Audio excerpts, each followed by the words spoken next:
Some women aren't storms, my friends. They're tsunamis dressed in perfume, beautiful from afar, but they don't just leave, they ruin. If you've ever felt your soul go silent in a relationship, if you've ever questioned your reality after an argument, if you've ever thought, maybe it's just me, this is your wake-up call. Because some women don't walk into your life to love you. They walk in to unravel you, quietly, slowly, and dangerously. Hey folks, imagine this. You're standing in a beautiful field. The sun is warm, the air is clean, and you see a wild horse coming toward you, elegant, calm, majestic. So you reach out your hand, thinking this is the moment where your peace meets companionship. But the moment you touch her, she kicks, hard and fast. Suddenly, you're on the ground, dazed, wondering what you missed. That's what it feels like when a woman enters your life with danger cloaked in beauty. She looks like freedom, but rides like a storm. You think you found a partner, but you end up in pieces. Now don't get me wrong. This ain't about hating women. It's about protecting your life from the wrong ones. The ones who don't come with love in their heart, but with a script in their mind, to get what they want, no matter the cost to your peace. And the worst part? Most men never see it coming. Because charm is not connection, tears are not truth, and vulnerability can be faked. Marcus Aurelius once said, "The happiness of your life depends on the quality of your thoughts." I'll add to that. And the quality of the company you keep. Some people walk into your world and help you build an empire within. Others, they don't knock down your walls. They convince you to do it yourself. I've seen it too many times, my friends. Good-hearted men being twisted into shadows of themselves, chasing approval, dodging guilt, stuck in a cycle of drama and confusion. These women don't argue for resolution. They argue for dominance. They don't apologize when they're wrong. They restructure reality. They don't love you for who you are. They mold you into what they can control. And the lie they'll sell you, that this is passion, that this is love, that real love is supposed to be chaotic, wild, fiery. No, folks, that ain't love. That's emotional warfare with lipstick. Real love brings clarity, peace, and growth, not confusion, exhaustion, and self-doubt. Seneca said, "As is a tale, so is life. Not how long it is, but how good it is what matters." Let me tell you this, your time is sacred. And if you spend it dancing in circles with someone who doesn't value your mind, your stillness, your vision, you'll wake up one day wondering where the hell your fire went. So stay with me, because in this video, we're not just identifying bad behavior, we're exposing dangerous patterns, the ones that look innocent, but quietly unravel you, the ones that dress themselves up as love, but act more like a silent poison. We're going to talk about the 7 signs that you must run from. Not walk, not fix, not fight, run. Because no woman is worth losing yourself for. Not when your peace, your purpose, and your future are on the line. And before we jump in, write this in the comments if you're ready to protect your soul. I choose peace. Say it loud. Say it clear. Show yourself and show the world you're not here to be played with. Hit that like button, press subscribe, and let's sharpen our minds. The storm's coming, but this time you'll see it before it hits. Let's begin. Number 1. She uses vulnerability as a weapon. Beware of the person who cries while holding the knife. They'll have you apologizing for bleeding. This one hits deep, my friends, because it hides in plain sight. She's soft-spoken, open, maybe even a little broken. She tells you her story, and it pulls at your heart like a string wrapped around your spine. Childhood trauma, a past full of betrayal, wounds that haven't healed, You lean in, not just with your ears, but with your soul. You want to help. You want to be the one who doesn't leave. You think, she just needs someone strong enough to stay. But here's the twist. She knows that. Imagine handing someone your deepest truth, your fears, your values, your compassion, and watching them use it like ammunition. That's what happens when a woman weaponizes vulnerability. She doesn't show you her pain to connect. She shows it to bind you. It's not intimacy, it's insurance. She tells you how others hurt her, so the moment you speak a boundary, you're just like them. You don't love her enough. You're abandoning her. You're triggering her wounds. And it works. Because most good people, especially those of us raised with empathy and loyalty, don't want to be the villain in someone else's story. So we bend, we silence ourselves, we give in, we protect their feelings while sacrificing our truth. And at first, you'll think you're being kind. You'll think you're healing her. But little by little, you'll realize you're disappearing. You'll start asking yourself, am I doing something wrong? You'll tiptoe around words. You'll carry emotional landmines. You'll explain your intentions over and over, like you're standing trial for crimes you didn't commit. But the verdict is always the same. You're guilty if you don't give her what she wants. That's the danger here. A woman who uses vulnerability as a tool isn't trying to build a relationship. She's building a trap. And every time you try to leave, she won't fight with fire. She'll fight with tears, guilt, emotional collapse. She knows it's harder to walk away from someone who seems like they're breaking, and so she breaks on cue. But here's the truth the Stoics knew. Not all emotion is honest. Not all pain is pure.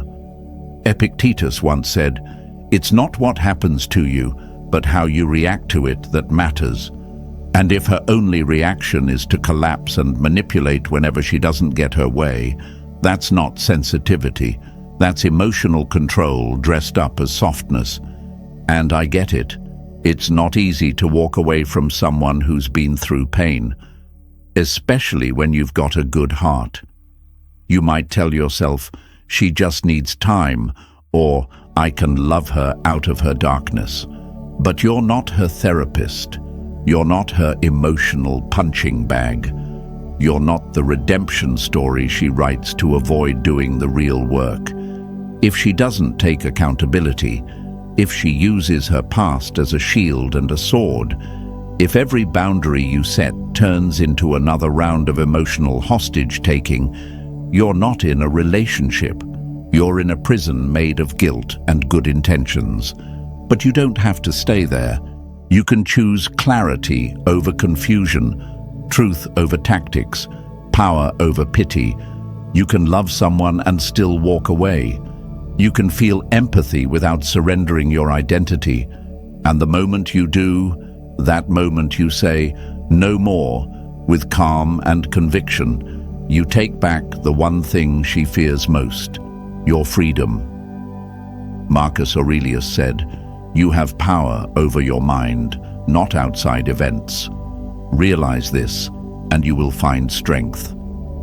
That includes the power to walk away from emotional games, no matter how soft they sound. Write this in the comments if you're reclaiming your clarity. I see through the mask. Show yourself.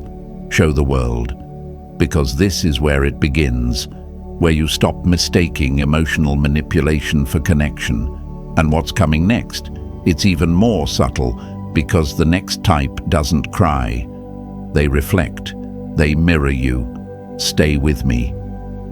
Number 2, she mirrors you perfectly, too perfectly. The most dangerous mask is the one that looks just like your reflection. At first, it feels magical.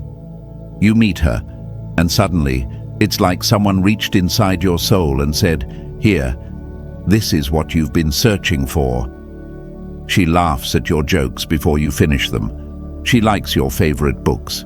She shares your exact values, even the obscure ones. You mention a song and she already loves it.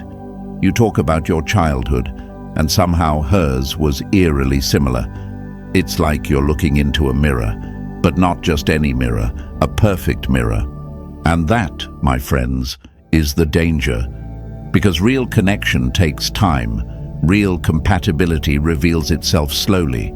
But when someone is mirroring you perfectly from the start, down to your thoughts, habits, humor, even your pain, it's not alignment. It's performance.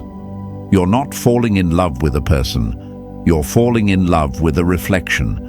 And that reflection was carefully built by watching you, studying you, decoding your soul like a script. Now you might think, but isn't it normal to bond over shared interests? Of course, but the question isn't what you have in common. It's how quickly it shows up and how convenient it all feels. Stoicism teaches us to question appearances, not fall for them blindly. Marcus Aurelius said, "Never value anything as profitable to yourself, which shall compel you to break your promise, to lose your self-respect, to hate any man, to suspect, to curse, to act the hypocrite, to desire anything that needs walls and curtains." Let me say this. Some people's affection needs curtains, because the light will reveal that none of it was real. See, a woman who mirrors you doesn't build a relationship. She builds control. She makes you feel seen so quickly that you stop using discernment. You let your guard down. You trust too soon.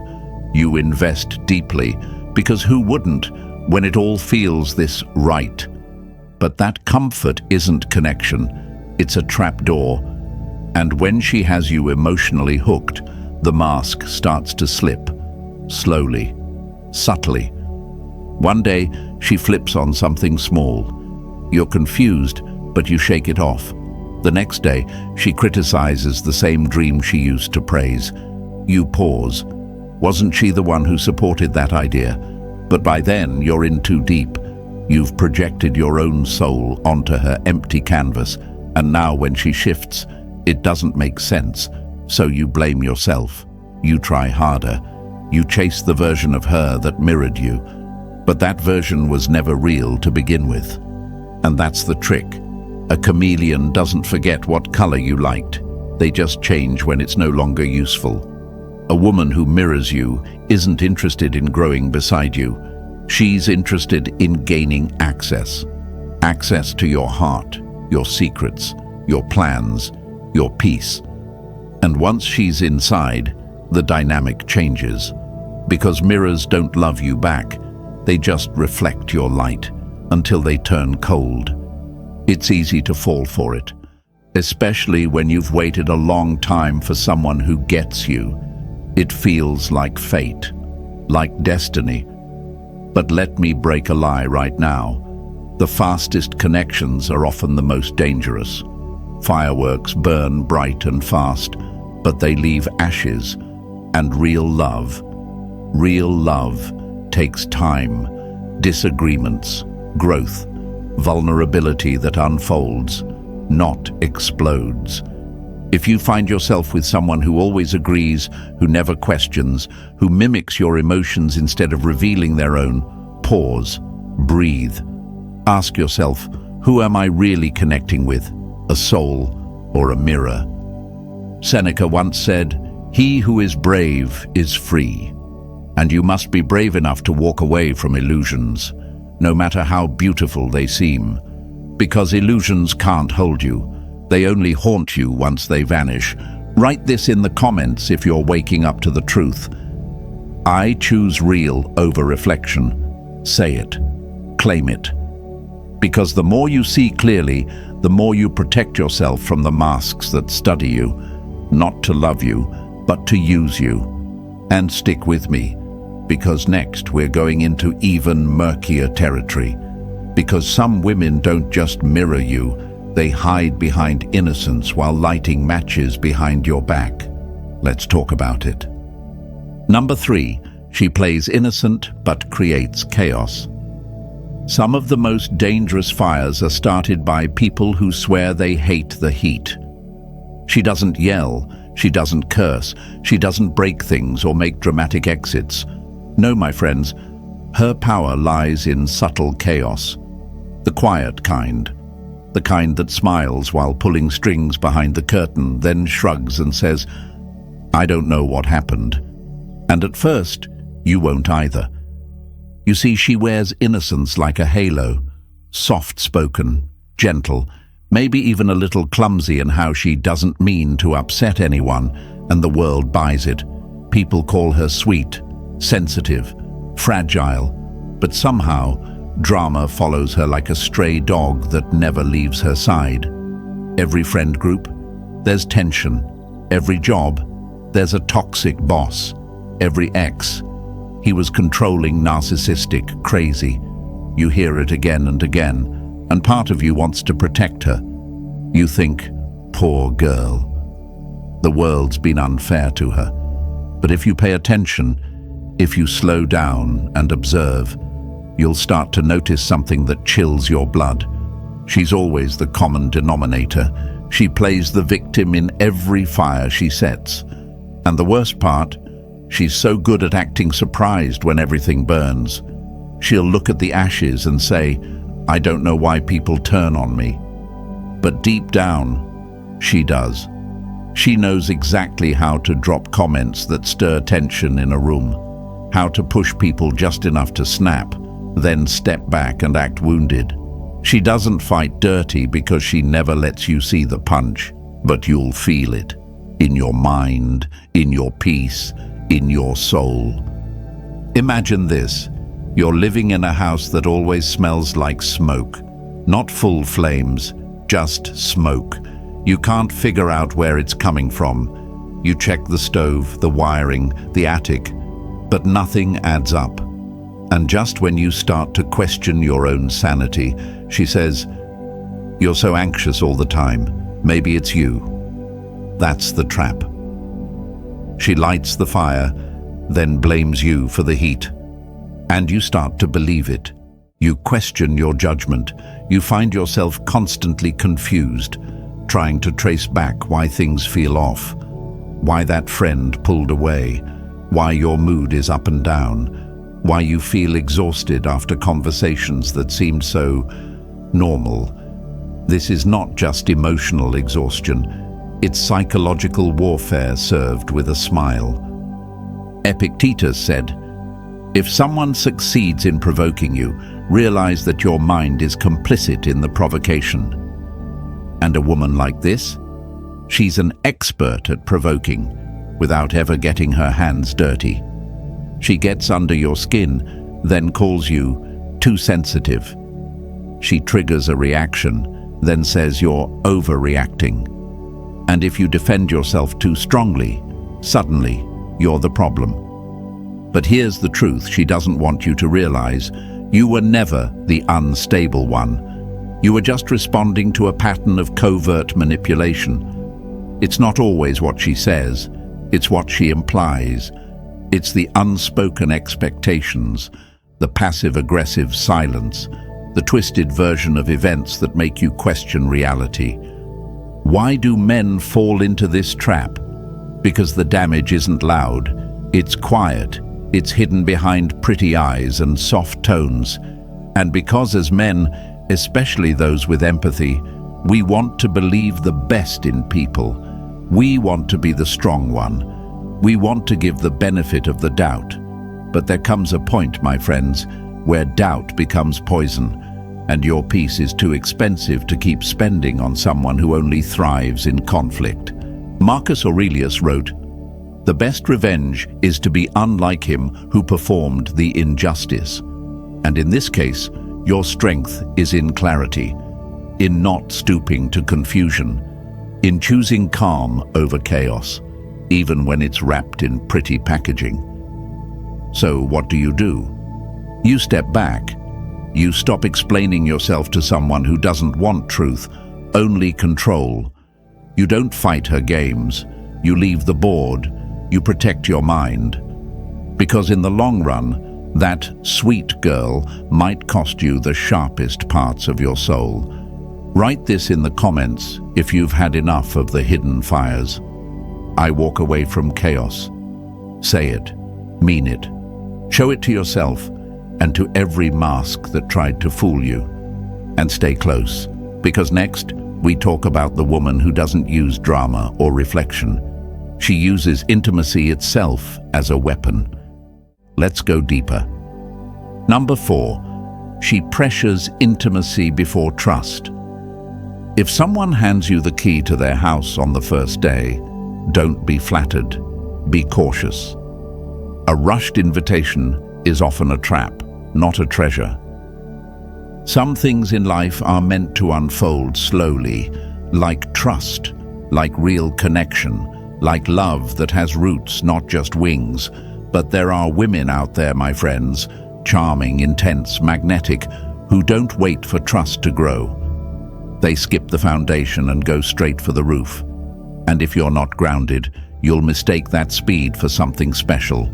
You'll think, wow, I've never felt this close to anyone so fast. But that closeness, it's not real. It's engineered. She doesn't get to know you. She dives into you. She opens up with tears, trauma, and secrets by day 3. Tells you she's never felt this way before. Says you just get her like no one else has. And when you're still catching your breath, she wants more. More time, more energy, more access. She calls constantly, texts all day, wants to spend every free hour together. And if you ask for space, she makes you feel like you've just betrayed her, like you're already pulling away. And so you stay, you give, you surrender. Not because you're weak, but because you think this intensity is connection. But here's the truth. Real intimacy doesn't need to be rushed. It grows, it breathes, it deepens over time. But what she's giving you isn't intimacy, it's a shortcut. And shortcuts skip over the most important part, trust. You wouldn't build a skyscraper without checking the ground beneath it, right? You wouldn't board a plane that skipped the safety check. So why would you dive heart first into someone who's trying to fuse lives before you even know their patterns, their principles, their past? What you're feeling isn't destiny. It's a love bomb. A weapon disguised as romance, a trick to bypass your defenses and lock you in before you realize what's really going on. And when she gets what she wants, when she has access to your time, your emotions, your energy, that's when things shift. Suddenly, the sweetness fades, the expectations rise. Now, if you pull back, you're cold. If you don't match her intensity, you don't care. She doesn't want love. She wants possession. She wants to move fast so you don't have time to think, to notice the inconsistencies, to ask the real questions. Seneca said, "No man is crushed by misfortune unless he has first been deceived by prosperity." And what feels like prosperity in the beginning, constant affection, endless attention, the illusion of perfect compatibility, can become your downfall if you don't stay sharp. Why do good people fall for this? Because it feels good. Who doesn't want to be seen, appreciated, desired? But don't confuse desire for devotion. Just because someone runs into your life full speed doesn't mean they're here to stay. In fact, the faster someone moves, the more likely they're running from something or toward control. You'll start noticing it in the little things. How upset she gets if you're busy. How quickly she gets hurt if you don't respond right away. How she turns moments of independence into accusations of disinterest. And then the guilt starts. "I just love hard," she says. "I guess I care more than you." And suddenly, you're apologizing for having boundaries, for wanting space, for being human.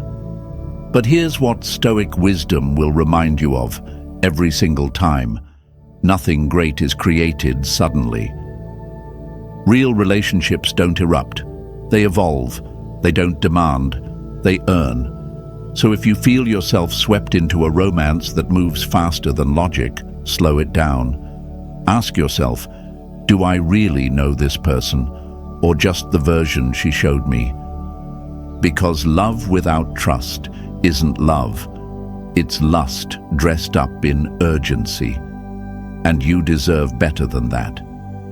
You deserve something built with honesty, not heat. Write this in the comments if you felt this storm before. I choose trust over rush. Say it out loud. Let it echo in your mind. Show yourself and show the world. You won't be fooled by speed when what you really seek is depth. And stay with me, because next, we're about to unravel something even sneakier. The woman who doesn't rush, doesn't mirror, doesn't cause chaos, but tests you relentlessly. Let's talk about what that really means. Number 5, she tests you instead of trusting you. Love doesn't need tests, only insecurity does. At first, it feels playful. She teases you, acts distant to see if you'll chase, brings up imaginary scenarios just to gauge your reaction. You think it's harmless, maybe even cute. But over time, the pattern reveals itself. It's not flirtation. It's a system of tests. She withholds affection to see how long you'll beg for it. She praises other people to see if you get jealous. She creates tension just to measure how you'll respond under pressure. And each time you pass one test, what happens? Another one shows up. There's no peace, no real connection, only evaluations, challenges, mind games. She's not learning how to love you. She's learning how to control you. Why does she do it? Because trust terrifies her. Vulnerability? That's too risky. So she keeps you proving yourself, again and again. Not because you've done something wrong, but because she doesn't believe love can last unless it's earned through struggle. And that belief, it's poison. Epictetus warned us, we suffer more often in imagination than in reality. And that's exactly what she's stuck in, imagination, fear. The belief that if she doesn't keep testing you, you'll fail her. But no one can thrive under constant evaluation. You weren't made to be in a relationship that feels like a never-ending exam. Eventually, you start walking on eggshells. You monitor every word. You become hyper-aware of her moods, her silences, her tones. You try to get it right. But even when you do, it's never enough. Because she's not looking for answers, she's looking for control. The truth is, if someone needs to test your loyalty every day, they've already decided they don't trust you. So what do? You stop taking the tests. You stop explaining yourself to someone who's not looking for truth, just security at your expense, and you reclaim your peace. Write this in the comments if you've lived through this game. I don't take tests. I build trust. Say it with strength. Say it for the man or woman you used to be, the one who kept trying to prove themselves. Stick around, because the next sign isn't just emotional, it's strategic. The kind of woman who doesn't break boundaries. She studies them. Let's go. Number 6, she doesn't respect your boundaries. She studies them. A thief doesn't kick the door down. She learns where you hide the key. Some people push boundaries out of ignorance, others out of strategy. She's not loud about it. She won't argue when you set a limit. In fact, she'll nod, smile, agree with your standards.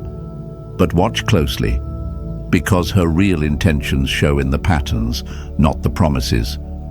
She doesn't respect your boundaries. She studies them. At first, it looks like curiosity.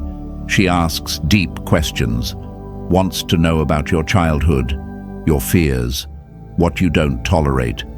You think, she really wants to understand me. But the truth is more sinister. She wants to locate your edges, so she can slowly blur them. Maybe you say, "I don't do drama." She agrees. But weeks later, you find yourself in a whirlwind of emotion. You say, "I need time alone sometimes." She smiles, but sulks when you take it. You say, "I move slow." But she accelerates the connection, and when you hesitate, she acts hurt. It's not confrontation, it's erosion, a soft, constant pressure that chips away at your standards until you're bending just to keep the peace.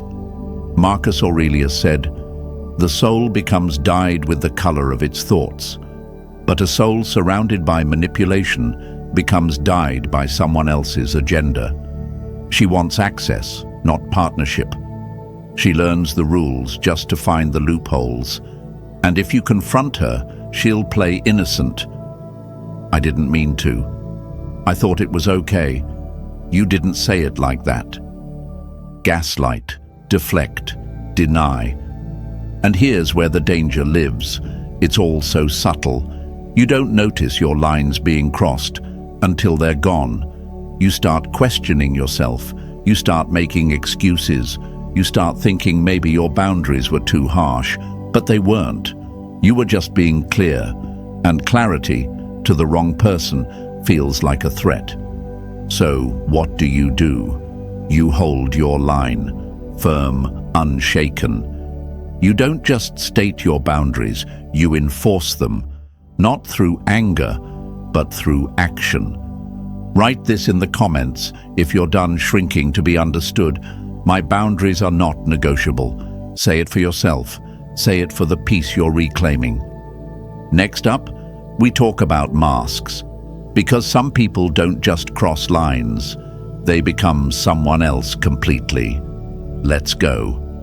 Number 7. She's a chameleon around everyone but you. The scariest mask isn't the one that hides a face, it's the one that wears yours until you forget who you are. There's something unsettling about a woman who seems perfect in public, but turns into someone unrecognizable when you're alone. Around others, she's sweet, charming, effortless. She laughs easily, flatters everyone, knows exactly how to play the part. People love her. They sing her praises. You hear it all the time. "She's amazing, man, you're lucky." And at first, you believe it. But behind closed doors, when the lights go down and the eyes disappear, something shifts. The warmth fades. The patience disappears. The charm, gone. What you get is coldness, criticism, mood swings, subtle jabs that make you feel small. And when you try to explain this to anyone, no one believes you, because she's so good at the mask, so good in fact, that even you start to question yourself. Am I imagining this? Maybe it's me. Maybe I'm too sensitive. But you're not. You're not crazy. You're seeing the truth behind the curtain. She's a chameleon. Not because she's adaptable, but because she's calculated. She knows how to be whoever she needs to be to get what she wants. From the world, from her friends, and most dangerously, from you. And what she gives the world isn't for your benefit, it's for her image, her narrative. So when you finally speak up, she'll make sure you look like the unstable one. Epictetus said, "It is impossible for a man to learn what he thinks he already knows." And she already knows you. She's written the script. You're either her hero or her enemy. There's no in-between, no discussion, no truth, only performance. The real her only comes out when no one's watching, and that's the version you have to live with. That's the one that drains you. But here's what Stoic wisdom would say. The truth doesn't need a spotlight. It reveals itself quietly, through consistency, through behavior when no one's applauding. That's where character lives. So write this in the comments if you've seen through the act. I trust patterns, not performance. Say it loud, say it real. Because when the masks fall, only truth remains.